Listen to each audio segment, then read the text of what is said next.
আসসালামু আলাইকুম। সবাই কেমন আছেন?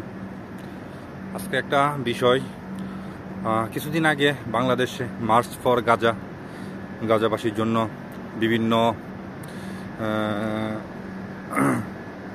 আসলে ফিলিস্তিনি মুসলিমদের অত্যাচার নিপীড়নের বিরুদ্ধে সমগ্র দুনিয়াতেই কথাবার্তা হচ্ছে। কেউ কম কেউ বেশি বলতেছে। বাংলাদেশে আমরা মুসলিম প্রধান দেশ হিসাবে আমাদের ইসলামী আন্দোলনগুলা, রাজনৈতিক দল, অরাজনৈতিক ইসলামী দলগুলা মার্চ ফর গাজার অনুষ্ঠানের একটা বিক্ষোভের আয়োজন করছিল। সেখানে অনেক র্যালি হয়েছে, অনেক জ্বালাময়ী বক্তব্য দিচ্ছেন আমাদের নেতৃবৃন্দ যারা আছেন। রাজনৈতিক দলের অনেকে আসছেন, ছাত্রছাত্রী সবাই আসছেন, স্টুডেন্টরাও ছিল। এখন একটা বিষয় হচ্ছে, আমার গত 2-1 দিন আগে আমি একটা নিউজ দেখছিলাম ফেসবুকে। সেটা হচ্ছে বাংলাদেশ ইসলামী জামাতি ইসলাম, ওনারা নারী বিভাগ আমেরিকান একটা প্রতিনিধি দলের সাথে সাক্ষাৎ করছে। তার কিছুদিন আগে আমাদের জামাতি ইসলামের আমির সাহেব ডক্টর শফিকুর রহমান, উনিও আমেরিকান একটা প্রতিনিধির সাথে সাক্ষাৎ করছেন। তো মার্চ ফর গাজার জন্য এত বিক্ষোভ, এত কর্মসূচি, কিন্তু ওনাদের সাক্ষাতে ওনারা তো আমেরিকার প্রতিনিধিদের কাছে জানতে চান নাই, বা ওনারা প্রেস ব্রিফিংয়ে যেটা বলছেন আমাদেরকে, যে ওনারা নির্বাচন করবেন, গণতন্ত্র চর্চা করবেন, এই অঙ্গীকার করছেন আমেরিকান প্রতিনিধিদের কাছে। দ্রুত নির্বাচন চান, আগামী রমজানের আগে নির্বাচন চান, এরকম বলছেন ডক্টর শফিকুর রহমান। আর নারী বিভাগের একই প্যাটার্নের ওনাদের কথাবার্তা। কিন্তু আমেরিকার সাথে তো ওনারা একটা প্রস্তাবনাও রাখতে পারেন নাই বা রাখেন নাই। কেন আসলে কি দ্বন্দ্ব? এত বিক্ষোভ করলেন সারা দেশে, আপনাদের বিক্ষোভের ফল কি হয়েছে জানি না।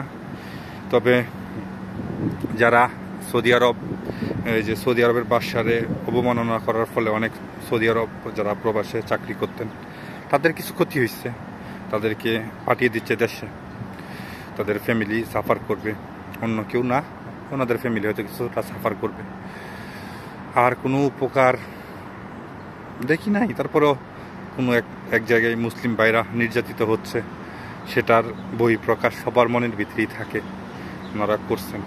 কিন্তু ওনারা আমেরিকান প্রতিনিধি যাদেরকে পাইছিলেন, আমাদের জামাতি ইসলামের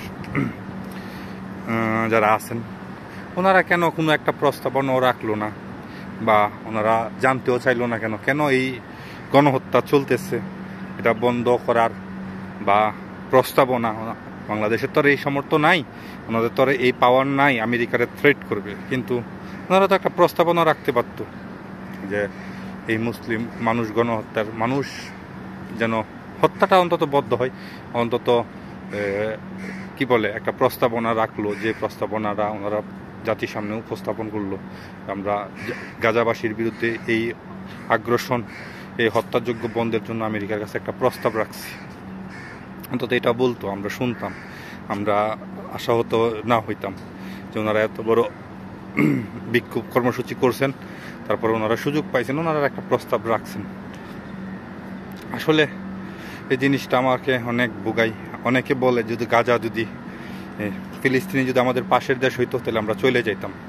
তাদের কাছে আমার বড়ই প্রশ্ন আর কি, এটা আসলে আমার প্রশ্ন নাকি আরও অনেকের আমার মতো আছেন যারা জানি না। কোথায় ছিলেন তারা যখন মায়ানমারে গণহত্যা চালাইছিল? এটা তো পাশের দেশ ছিল, আমাদের প্রতিবেশী দেশ ছিল, যাওয়ারও সুযোগ ছিল। তখন আপনারা আসলে কোথায় ছিলেন? আসলে কথা কাজের মিল পাওয়া যায় না অনেকের।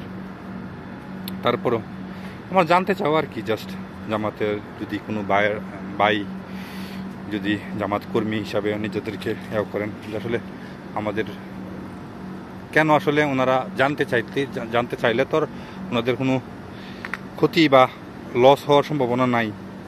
জানতে তো অনেকেই চাই, আমেরিকা এদের কাছে জানতে চাই, ওদের কাছে জানতে চাই। আমরা তো আর আমেরিকার মতো শক্তিশালী না।